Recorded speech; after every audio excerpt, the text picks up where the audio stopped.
In the last video, I showed you how you can find good domains using SEO.domains. However, what I want to do in this video is show you a premium solution that you can use as an alternative to SEO domains. As remember, SEO domains is completely free to use. However, there is a lot of back and forth you have to do to check these websites, and Spamzilla actually reduce one of those things and make it easier to review domains. So what is Spamzilla? Well, Spamzilla is very similar to SEO.domains in that it allows you to buy expired domains. And as you guessed from the title of this video, Spamzilla is a premium solution. If we go over to pricing, you can see it is $37 per month. There is a free option, but honestly, you can't do much with the free option and it's very, very limiting. For example, the free option doesn't even include the whole database of expired domains. So if you're looking for the best expired domain out there, it's probably not the best solution for you. However, feel free to sign up to a free account and see how it looks yourself. I already have an existing account, so let me go ahead and log in. And straight away, you can see it looks very similar to SEO.domains. They list out domains and tons of different metrics as well. So I don't want to walk you through the whole thing one by one as it's very, very similar. And I don't want to make the course too repetitive. But Spamzilla do have their own metrics they've added onto this as well. The main one is the Spamzilla score, which basically just tells you how spammy they think the domain is.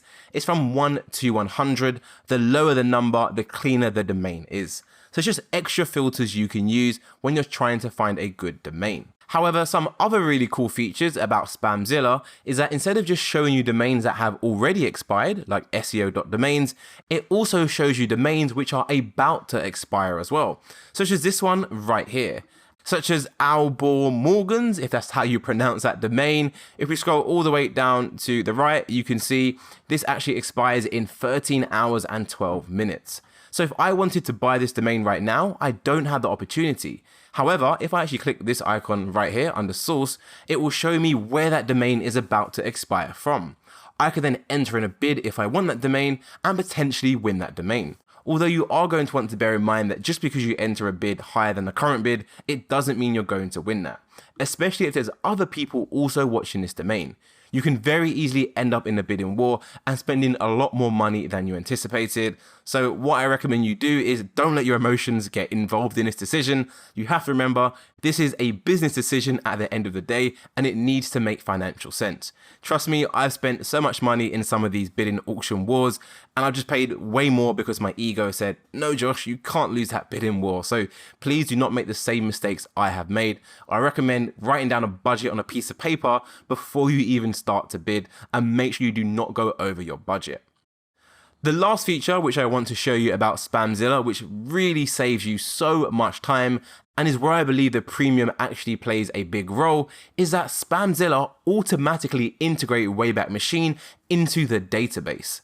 So do you remember when we was using SEO.domains, we was finding a good domain, copying that domain, going over to Wayback Machine, carrying out a search for that, waiting for the page to load, and then finally selecting a date and then selecting a time and then waiting for that page to load. It can be very, very cumbersome, and even me speaking now, you can see the page has not loaded. It can be very, very slow.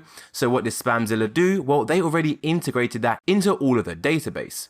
So let's imagine I'm interested in looking at this domain right here, jeffstattoo.com. If I click this icon right here, it's going to expand it, and you can see we've got screenshots right here taken from Wayback Machine. I can literally just hover over this image and see exactly how the website looked.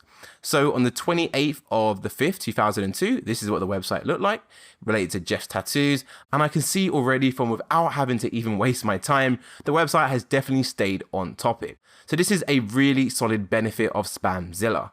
Spamzilla also do some spam checks on the domains, so you're way less likely to find spammy domains in this database in comparison to SEO.domains. Although I do have to give it to Kaylin, the owner of this website, I must admit over the previous years, I am barely seeing any spammy domains these days. So the team is definitely doing great work behind the scenes. But the same advice applies to if you're using Spamzilla as well. You definitely don't just want to be coming in and viewing all of these websites right here. You definitely want to go ahead and add in some filters. So to do that, you literally click the filter icon right here at the top. it will open lots and lots of different options for you. Do not be intimidated. If you remember when I ran through the theory of this, I went through the different metrics and what SEO tool uses them. For example, citation flow and trust flow, we can very easily find them if we know what SEO tool uses those metrics, which is Majestic. So again, we can just go from 15 to 15. For Moz, domain authority needs to be 15 and above. And for referring domains, we're going to want to use Ahrefs for that, as they have the biggest backlink database. So they actually call it domains here. So let's go ahead and put in 50.